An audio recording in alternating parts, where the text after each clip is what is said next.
Hello everyone and welcome back. Today's video is going to be about Lizzie Borden. Now this is quite a well-known case, so if you don't know this, let me know because that will be very interesting and I want to see your take on it. And if you do know, let me know how it did and also comment on who you think it is. Now you're probably like, what? Like I thought she would have done it. Well, there is a lot of people that think maybe it wasn't really her, or maybe it wasn't just herself, maybe somebody else had helped her. So let me know. I'll go through each person and I will definitely try and include as much detail as I can. If I've left anything out, let me know or I'll comment it down below. Also, whilst I'm working on this video, I'm also working on this video and it's going to be kind of innocent or guilty, and I just wanted to take a lot of time to make sure I've got all my detail and everything right and make sure that I'm saying it in the least confusing way, as there is so many people connected to it and it can get kind of confusing. Hopefully this video will keep you a little bit preoccupied whilst I'm coming out with the other one. Stay tuned for more and make sure you subscribe. Who was Lizzie Borden?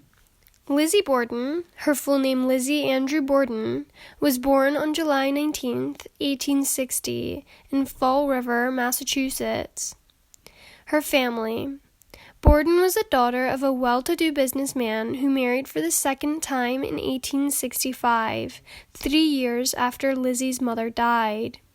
She also had an older sister named Emma. Lizzie was very popular and engaged in charitable work. Her father, by contrast, was stern and stingy, even though he was extremely wealthy. At the time, he was worth about $300,000, which in today's money, he would be worth $8.5 million, not accounting his real estate. In contrast to her father's wealth, the house they lived in was small and shabby, and had neither electricity or indoor plumbing.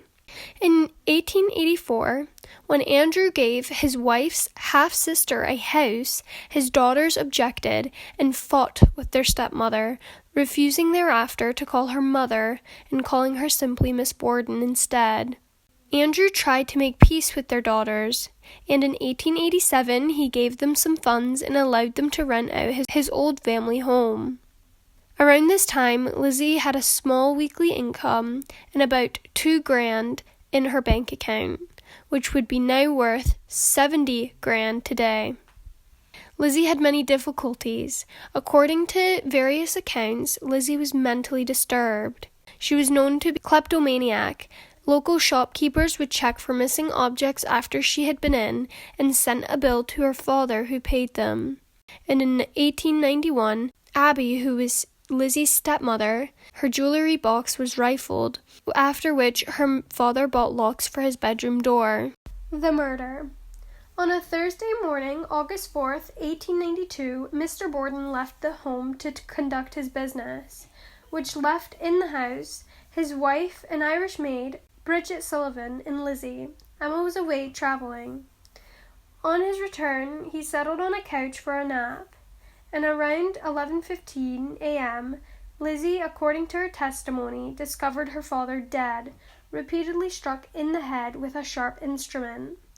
Upstairs, his wife's body was found, even more brutally mutilated. Examination proved that her death had preceded her husband's by an hour or so. It was found that Lizzie had tried to purchase prussic acid, a poison, on August 3rd, and a few days later she was alleged to have burned a dress in a stove. Sullivan, the maid, who had also been suspected, had earlier ironing and washing windows, and was said to have either left the house carrying an unexamined parcel or taking a nap when Lizzie called her to come downstairs.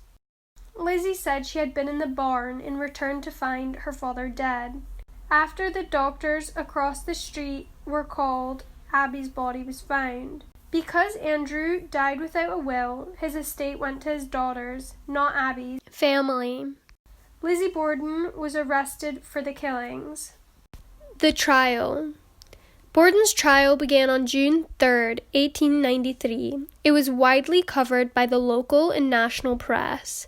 Some Massachusetts feminists wrote in Borden's favor. Townspeople split into two camps. Borden did not testify, having told the inquest that she had been searching the barn for fishing equipment and then eating pears outside during the time of the murders. She said, "I'm innocent. I leave it to my counsel to speak for me."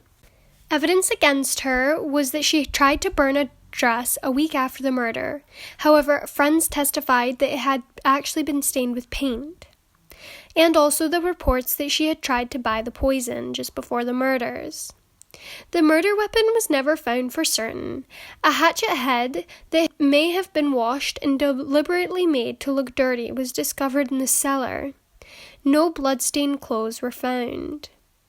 Without direct evidence of Lizzie Borden's part in the murder, the jury was not convinced of her guilt, and she was acquitted on June 20th, 1893. On the screen are going to be a few reasons of what people think or allegedly why she committed the murder, if she did. Who else could have been involved? John Morse, who is the uncle, was staying for about 1 or 2 days. However, on the day of the murder, nobody saw him around the house. Later that day, John Morse returned from his errand. He didn't immediately enter the house. Instead, he went to the backyard and picked a pear to eat.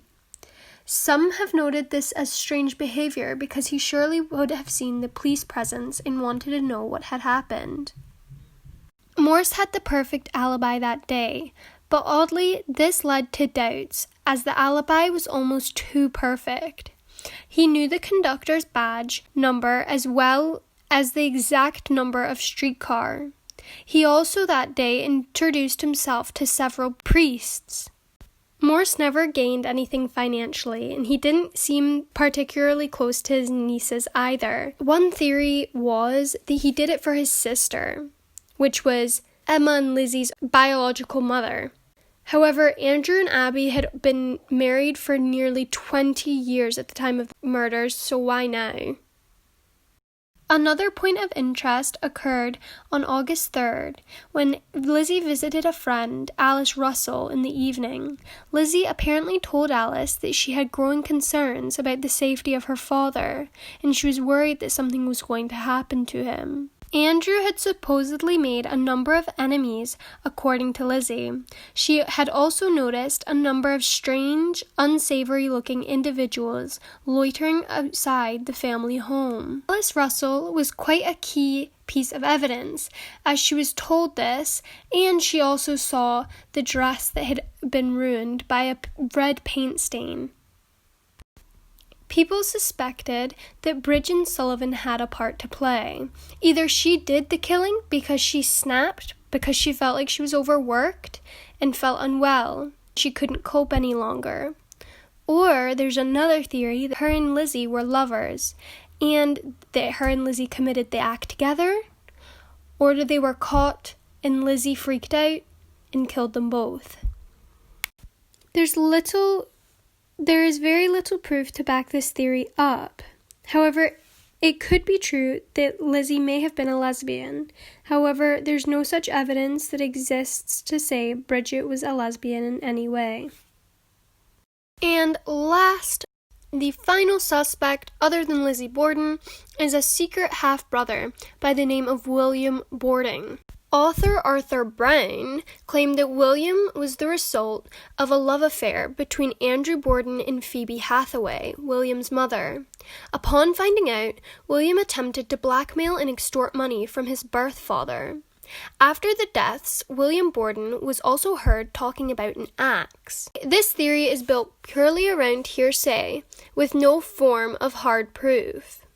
There's not really any evidence that William was the illegitimate son of Andrew Borden. William Borden was real and lived in a nearby town. He also hung himself. However, his father was shown on the records to be Charles Borden. There was also no evidence of William having ever known Emma, Lizzie, Abby, or Andrew. Around the time of their deaths, both Lizzie and Emma also took in many pets and left their estates to the Animal Rescue League. At the time of her death, Lizzie was a very wealthy woman. Her wealth was about $7 million today. At the age of 66, Lizzie Borden died of pneumonia in Fall River, Massachusetts, on July 1st, 1927. Her sister Emma died a few days later, and they were both buried next to their father and stepmother. The home in which the murders took place opened as a bed and breakfast in 1992. So that's it for today's video. Who do you think done it? Or was Lizzie helped in any way? Let me know what you think below in the comments. Make sure that you subscribe